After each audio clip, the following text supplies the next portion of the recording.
Ladies and gentlemen, welcome to the G-Shock Watcher channel. It is the 5th of April, it's a Saturday, and I thought I'd take some time to run you through the news. And there's a few things to talk about. I did want to talk a little bit about the Casio financial results because we did talk about some of the challenges that they were facing across the world last year and some of the plans that they had to try and accelerate the business forward. They've released some of those results in February. So I'm a little bit late, but I don't know if you've seen them. I want to go talk about them and show you what they said. Then we're going to look at some of the releases coming out in the G-Shock collection. And then we'll wrap it up with some a little bit something interesting, the who's who that's wearing G-Shocks. Because just recently, I've seen a lot of people in media wearing G-Shocks. So let's get started. And this is the news. So here is the news overlay. First things first, Casio's financial reports or Casio's financial results came out in February. And if we go ahead and have a look here, they talked about their operating results. And one of the things that really stands out, or a couple of things sort of stand out, we did talk about this previously, was the issue of the ransomware attack that happened on their servers in October. Now, of course, this was an experience I had myself when I went to get my Frogman fixed or a replacement part changed. I heard the person at the reception keep telling people, hey, our systems are down, it's going to take longer than normal. And obviously this has manifested into a much bigger problem for Casio and their watch systems. In fact, the report itself, I won't read through the whole thing, but they said it wasn't just their watch business that was impacted, but it was really across all of the business units in Casio.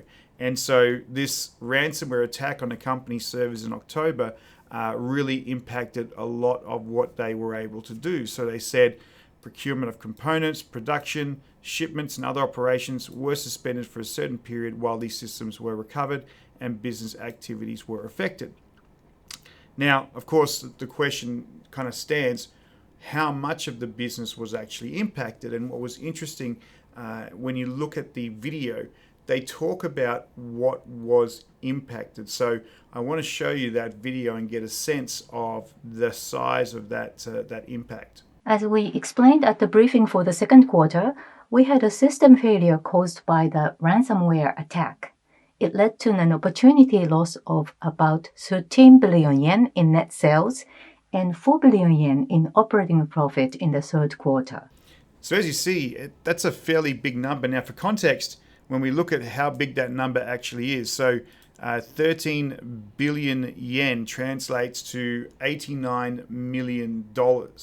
So basically what they're saying is they lost $89 million in potential sales. If we sort of look at that sort of term that he used, that missed opportunity, $89 million of revenue or missed opportunity was missed because of the ransomware attack. And being someone who's actually works in the technology industry and data management, ransomware is one of the biggest threats that organizations actually have today. So it's important that organizations don't think it'll never happen to me. It'll definitely go ahead and actually happen. And this shows two things. One, potentially their cybersecurity or cyber practices weren't really up to scratch. But secondly, their ability to recover their resiliency in their systems obviously needs some work as well. So it's a shame. We all have G-Shock watches, but this is what happens when I guess you don't sort of focus on those aspects of your infrastructure. The other things in that report as well that were interesting was they called out China again. China in particular, the slow recovery in domestic demand continued, which was a concern for them. But they did say, if we go down a little bit here, that market itself, here, in a timepieces business, sales decreased because it was difficult to supply products, mainly new products, due to impact of ransomware attack in the third quarter. So again, very much a tangible reason that their sales went down was because the supply chains and the systems that were controlling it wasn't helping them be successful. Nevertheless, sales received support in regions other than China, where recovery is slow, with good e-commerce sales in North America and continuing demand in Europe. So potentially, when we look at that sort of a result, The financial strategy or the business plan, which was presented last year, talked a lot about India and ASEAN as being markets that they want to go and focus on to be able to take the business forward. Interesting enough, there really is nothing here which talks about India or ASEAN at all. In fact, where they're seeing the business recovery come from is in North America and in Europe. So it'll be interesting to see. Now, of course, with all of the news recently about tariffs and trade wars, it would be interesting to look at this now and sort of say, is America going to be a market for G-Shock in the future because they'll get tariffs applied? I don't know what the Japanese tariffs actually are. I'm not an economics expert, but if the tariffs are applied to those markets and the cost of those products go up there, that could be a challenge for G-Shock in terms of their recovery strategy as well. So something that they need to go and monitor for. Next up, the G56, the King. The King is not dead. I talked a little bit about this a couple of weeks ago, that the G-Shock King was being discontinued. In fact, I'm wearing my G-Shock King today, the one I purchased recently, and I was shocked that they were saying that they were going to retire the GX56 model. But apparently it hasn't been retired. Apparently it still exists. And so if we go over to G Central, and of course I want to say thank you so much to G Central. It's such a great site in terms of content. The G-Shock G56 model from 2010 is surprisingly available. So this black and red colored GX56. So the watch is back. It's available in stores. You can go ahead and actually purchase this one. So they've got the black with the red inlay, the black with the positive display, and then the red with the black and the negative display as well. Now, this is where it gets a little bit confusing. Was it that the G-Shock Kings with the positive display were being retired and they were favoring the negative displays? Was it just this particular watch that they were discontinuing? I'm not sure what actually is, but it would appear that you can still go ahead and actually purchase a GX56 in the retail store. And this one here was shown from Arizona Fine Time that they're selling this particular model. So I guess it's back. I mean, maybe it never went. Maybe I got it wrong, and that's quite often the case. I'll probably try and not get these things too wrong, but it seems like it's still in there, which I think will make a lot of people very, very happy as well. So that's also a really, really good thing. Third story, G-Shock socks. Yes, G-Shock socks.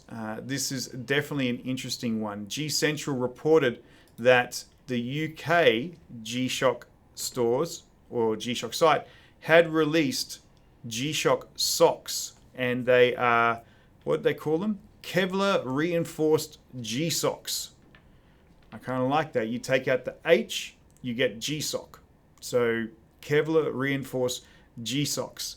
Now, okay, the first thing that makes you sort of wonder about this is the fact that it is saying April 1st, 2025. So most people will kind of know in the Western world, or most places around the world, April 1st is typically Fool's Day, April Fool's Day. So you'll see all these different jokes from different companies talking about new products. So anything you see on April 1st as an announcement potentially could be a joke. You've just got to be aware of that particular one. So you go down, these socks, I mean, they look kind of cool, right? And in theory, I guess they would work if they were looking for some really robust socks, kind of interesting. So they're available for £27.99 per pair in a big G-Shock box. Kind of interesting. And of course, you know, I had to click the link to go ahead and actually have a look and see what it was all about. So if we follow this one through, click on the link here, you get to the G-Shock page, and it legitimately looks like a real actual product. You've got padding in the front, padding on the back, the full market there, 2 per customer. And so this is where obviously the trick is. I click on buy now. Oops, you've been fooled. Looks like you are ready to flex in some ultra rare G-Shock G-Socks. But here's the catch. They don't exist yet. Don't worry though, real G-Shock drops do happen and you don't want to miss them. Sign up for our mailing list now and we'll make sure you stay ahead of the game when the actual release drops. So could there be a release? That would be kind of cool. Like to see a G-Shock sock. G-Shock sock. Got to say it 3 times really fast. It's very, very difficult to do.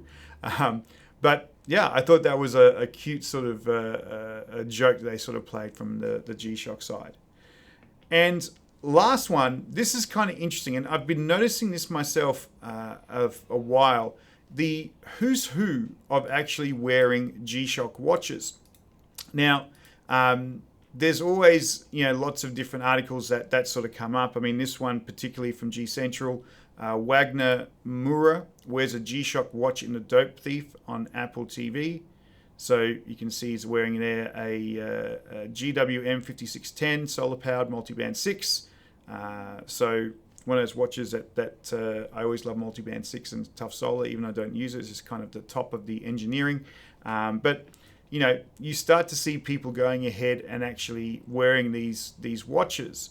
Now, at the same time, you start seeing other people. So they said Mark Zuckerberg, he's wearing a GA2100 watch on his arm, which is this one here, right? So people tend to wear them. People are still fans. Denzel Washington and what's his name? I can't remember his name. Jake Gyllenhaal. They're both wearing G-Shock watches in this show Othello on stage. So you start to see it come up again and again and again and again. And even some of the other ones here. I've got a couple other ones that came up this week.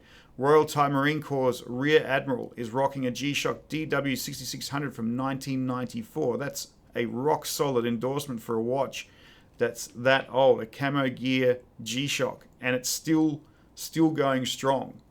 That's awesome. The other one I saw as well was this one. I was watching the movie, and people are kind of divisive about it, the movie The Gorge, which I actually thought was pretty cool. And I sat down and was watching the movie and saw him sit down there, and I kind of went, oh, that's a Rangeman. He's wearing a Rangeman. He's wearing a black on black Rangeman. And I have a big love of Rangemans. Of course, when you see them, you get very, very excited about them. So it's really interesting to see all these different people who are wearing G-Shock watches. It's certainly not a cultural revolution where we see lots of people now getting rid of their watches to wear G-Shock watches. But it is nice to sort of see that watch and kind of go, oh, wow, people actually like that particular watch. So that's kind of cool. So maybe we'll keep an eye out in the future for people wearing G-Shock watches and what they're doing. Anyway, ladies and gentlemen, thank you so much for a bit of the frivolity and spending some time with me today to look at the news. My hope that the G-Shock business team can actually recover and get their systems sorted out and get back into producing some great watches and having some success. Hopefully what's happening recently with trade wars won't impact them too much, but it is what it is at this point in time. So really, thank you so much for spending time with me today. Thank you for listening to the stories. And please, as always, like, subscribe, and share. Really appreciate your support. Thank you very much.